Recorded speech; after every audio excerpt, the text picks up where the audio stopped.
लखीमपुर नाम का गांव था। वहां पर एक चुड़ैल का साया था। वो चुड़ैल शादी की पहली एक रात दुल्हन के शरीर में प्रवेश कर जाती और दूल्हे और दुल्हन दोनों को मार डालती।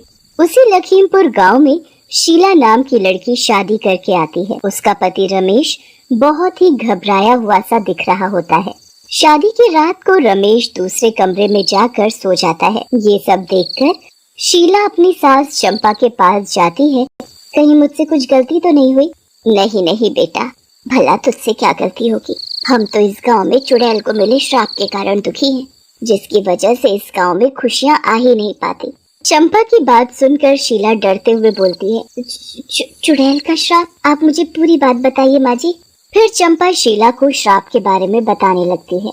एक गांव में रूपा नाम की एक लड़की रहती थी। रूपा बहुत ही सुंदर थी। जो कोई उसे देखता बस देखता ही रह जाता। एक दिन रूपा अपनी सहेली प्रेमा के साथ कॉलेज जा रही होती है। तभी अरे रूपा, जरा रुकोगी? मुझे तुमसे कुछ बात करनी है। मुझे पता है तुम्हें क्या बात करनी है। देखो, मैं तुम्हारे जैसे लड़के से बात भी नहीं करना चाहती। चले जाओ। अपनी शक्ल देखी है कभी? बिल्कुल बीड़ी के कारखाने के मजदूर लगते हो। ऐसा कहकर रूपा जोर जोर से हंसने लगती है। राजा को अपनी ये बेइज्जती बिल्कुल बर्दाश्त नहीं होती और वो गुस्से में वहाँ से चला जाता है। एक दिन रूपा कॉलेज जा रही होती है। तभी वहाँ राजा आता है और रूपा से बोलता है, अरे रूपा, हमसे प्यार नहीं कर सकती लेकिन हमारे साथ कॉलेज तो चल ही सकती हो ना। आखिर मैं भी तो इंसान ही हूँ। अरे तुम भी कैसी बातें कर रहे हो राजा? क्यों नहीं, चलो साथ में ही कॉलेज चलते हैं। फिर राजा और रूपा साथ में कॉलेज की तरफ चलने लगते हैं। राजा रूपा से बोलता है, तुम्हें पता है रूपा, अपने गांव के पास वाले जंगल में एक साधु रुके हैं। ऐसा कहकर रूपा साधु के पास जाती है और उनकी तपस्या भंग करने लग जाती है। राजा साधु से दूर ही छिप जाता है। थोड़ी देर में रूपा की वजह से साधु की तपस्या भंग हो जाती है और वो गुस्से में उठते हैं। दुष्ट लड़की, तो तूने मेरी तपस्या भंग की है, मैं तुझे छोड़ूंगा नहीं। इसमें नया क्या है? मुझे तो वैसे भी कोई नहीं छोड़ना चाहता साधु जी, मैं इतनी सुंदर जो हूँ। इतना घमंड दुष्ट लड़की, अपनी सुंदरता का चुड़ैल बन जाएगी तू। साधु के श्राप के कारण रूपा को रूप होने लगती है। ये देखकर रूपा घबराने लगती है और रोते हुए बोलती है, ये सब क्या हो रहा है? मैं ऐसे कैसे हो रही हूँ? मुझे माफ कर दो साधु बाबा, मुझे माफ कर दो। लेकिन साधु बाबा का गुस्सा शांत नहीं होता और वो वहाँ से चले जाते हैं। रूपा अपनी कुरूपता देखकर अपने आप को आग लगा लेती है और चुड़ैल बन जाती है। बस बेटा, तब से वो चुड़ैल बनकर घूम रही है। फिर शीला वहाँ से चली जाती है। उसी रात जब रमेश सो रहा होता है, शीला रमेश के पास जाती है। ये देखकर रमेश डर जाता है और शीला से बोलती है, तुम मुझसे दूर रहो शीला, नहीं तो चुड़ैल आ जाएगी और तुम्हें और मुझे, हम दोनों को मार डालेगी।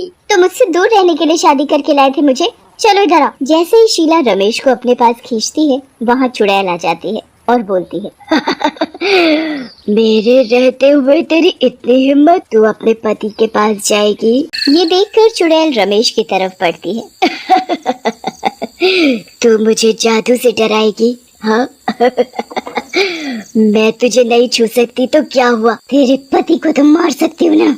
ऐसा कहकर चुड़ैल रमेश की तरफ बढ़ती है, लेकिन शीला उन दोनों के बीच में आ जाती है। आज तो तेरा पति तेरी वजह से बच गया।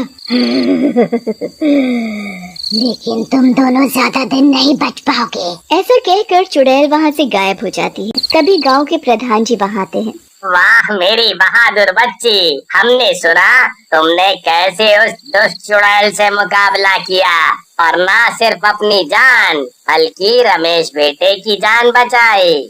नहीं नहीं प्रधान जी, मैं तो सिर्फ अपने पत्नी धर्म का पालन कर रही थी। तभी वहाँ राणा नाम का एक गांव वाला आता है और शीला से कहता है, बेटी, उस चुड़ैल से आज तक कोई नहीं बच पाया है, केवल तुम ही हो जो उस चुड़ैल से मुकाबला कर सकती हो। गाँव वालों, ये मेरी पत्नी है, मैं नहीं चाहता ये किसी भी मुसीबत में पड़े। वो चुड़ैल वैसे भी बहुत शक्तिशाली है। फिर गांव वाले रमेश को समझाने की बहुत कोशिश करते हैं, लेकिन रमेश उनकी बात नहीं मानता और गांव वालों को वहां से जाने के लिए कहता है। उसी दिन गांव में फिर से एक डोली आती है। रात में दूल्हा, जिसका नाम राजू होता है, बहुत डरा होता है। वो अपनी पत्नी तुलसी से बोलता है, तुलसी। जैसे ही राजू तुलसी की तरफ बढ़ता है तभी वहाँ चुड़ैल आ जाती है। अपने मिलन से पहले मुझसे तो मिल लो। ऐसा कहकर चुड़ैल राजू को पकड़ लेती है, लेकिन तभी वहाँ शीला आ जाती है और चुड़ैल को धक्का देती है। चुड़ैल दूर जाकर गिरती है। तो फिर आ गई लड़की, मैं तुझे जिंदा नहीं छोड़ूंगी। ऐसा कहकर चुड़ैल वहाँ से चली जाती है। तभी रमेश वहाँ आ जाता है और गुस्से से शीला को बोलता है, शीला, ये सब क्या कर रही हो? शीला हंसने लगती है और रमेश को बोलती है, मेरे प्यारे पतिदेव, किसी भी चुड़ैल का मुझ पर कोई असर नहीं हो सकता। मेरे दादाजी एक साधु हैं और उनके रहते मेरा कोई कुछ नहीं बिगाड़ सकता, और मैंने उनको बुला लिया है। अगले दिन साधु वहाँ आ जाते हैं। वो वही साधु होते हैं जिन्होंने उस चुड़ैल को श्राप दिया था। उसी रात चुड़ैल शीला के कमरे में आती है और सोती हुई शीला के ऊपर बैठ जाती है। शीला, तू अब नहीं बचेगी। बहुत परेशान कर रखा है तूने मुझे। अब तेरा जादू भी मुझे कुछ नहीं कर पाया और तू और तेरा पति दोनों मरेंगे। तभी वहाँ साधु बाबा आ जाते हैं। उन्हें देखकर चुड़ैल डर जाती है और बोलती है, आप बाबा, आपके श्राप ने देखो मेरा क्या हाल कर दिया है, लेकिन अब मैं किसी को नहीं छोड़ूंगी। लेकिन साधु बाबा अपने जादू से चुड़ैल को बांध देते हैं और बोलते हैं, रूपा, तुम्हें अपनी सुंदरता का घमंड था ना, और उसी घमंड के कारण तुम्हारा ये हाल हुआ। न तुम मेरी तपस्या भंग करती, न ही तुम्हें मेरे गुस्से का शिकार बनना पड़ता। तुम कितनी भोली हो रूपा। उस दुष्ट राजा को तो हमने पहले ही अपने गुस्से की ज्वाला में भस्म कर दिया था। अब तुम भी इस चुड़ैल योनि से मुक्ति पाओ और लोगों को परेशान करना छोड़ो। बाबा, मुझे भी मुक्ति दो, मैं भी अब ऐसे नहीं रहना चाहती, मुझे माफ कर दो। साधु बाबा अपने हाथ को चुड़ैल के सिर पर फेरते हैं। चुड़ैल श्राप मुक्त हो जाती है और पहले की तरह एक आम लड़की बन जाती है।